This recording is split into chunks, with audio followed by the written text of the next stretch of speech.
In 2016, the Rams were gearing up for a big move from St. Louis to Los Angeles, and general manager Lea Snead wanted to make a move to select a top-of-the-line quarterback prospect to rein in the new era of Rams football. They traded a treasure trove of picks, including their next year's first-rounder, to the Tennessee Titans to move all the way up to number 1, and with that pick, they selected Cal quarterback Jared Goff.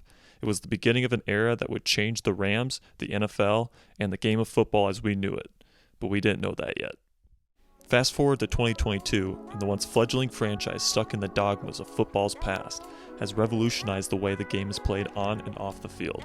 They have been on the ground floor of some of the most seismic shifts in football history in every facet of the game, resulting in winning the Super Bowl in their home stadium, bringing LA its first ever Super Bowl championship. But how did they get here? In order to have the kind of impact the Rams have had on the league, you have to be willing to do things differently, and there are 5 specific ways head coach Sean McVay and general manager Lea Snead have been able to build the kind of team and culture they have cultivated in LA. Number 1, they have built a cooperative and positive work environment that makes people want to stay and is attractive to free agents.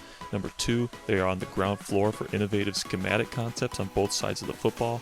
Number 3, they value established stars over first-round lottery tickets.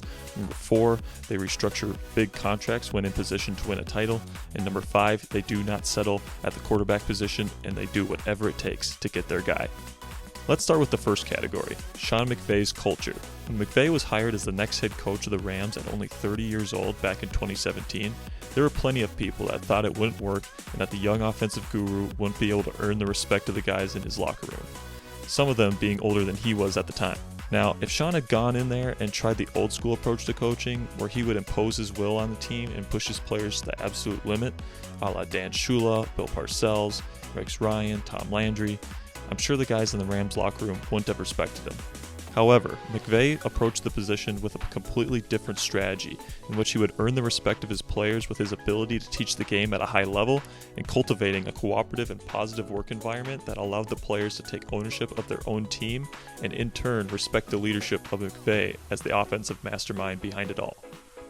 By cultivating a positive and cooperative work environment, instead of players dreading the next day's practice, they began to enjoy going into work every day.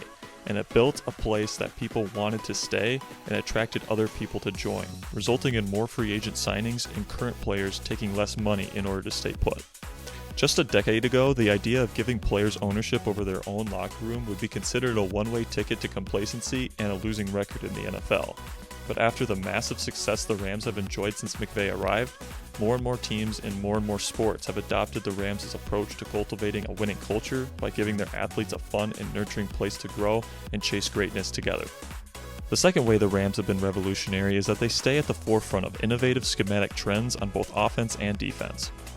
McVay comes from the 3rd generation of the West Coast offense, which was started by Bill Walsh and later developed by the likes of Mike Shanahan, John Gruden, Mike Holmgren, among others. McVay, as well as guys like Kyle Shanahan, Matt LaFleur, Zach Taylor, and Mike McDaniel, have taken what was passed down in the 2nd generation of the West Coast system and modernized it to take advantage of modern defensive trends and recent rule changes that have opened up the middle of the field. Although he wasn't the first one to introduce these new school West Coast concepts to the league, the Rams' meteoric success in 2017 and 2018 made every team in the league shift what they were doing on offense, and McVay's disciples quickly rose to the top of almost every NFL team's shortlist for potential head coaching hires. On defense, the Rams have also been on the cutting edge of defensive strategy.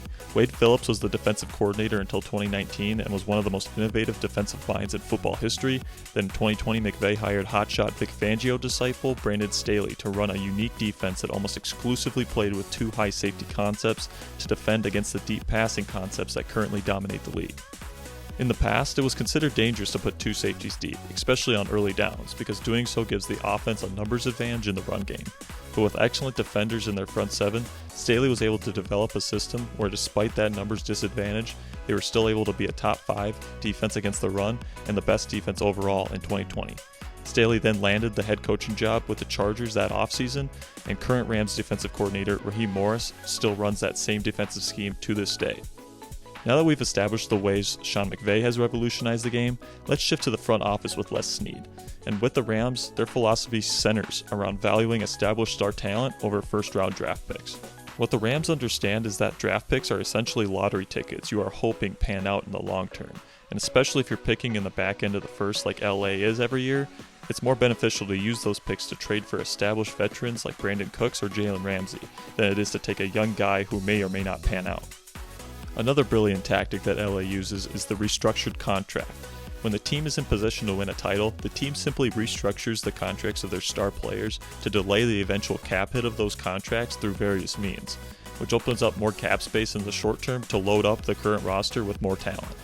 This strategy came to a head in 2021 when the Rams traded to get Von Miller from the Broncos at the trade deadline and then signed Odell Beckham Jr. in free agency just a couple weeks later. Both players would play crucial roles in their Super Bowl run, and when they let both of them walk in free agency this past offseason, Snead used that money to get other veteran pieces like linebacker Bobby Wagner and receiver Allen Robinson.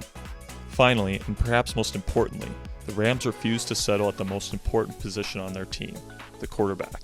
When Jared Goff showed in 2020 that he wasn't the guy to bring a championship to LA, McVay and Snead wasted no time and did whatever it took to get the right guy in their locker room. And that guy was Matthew Stafford. The Rams not only traded 2 future first-rounders in order to go get Stafford, but they also traded Jared Goff, who cost the team an additional 2 first-rounders and change in his own right when the team traded for him in 2016. But now that Stafford has delivered a Lombardi trophy to the City of Angels, I'm pretty sure it was more than worth the price they paid to go get him.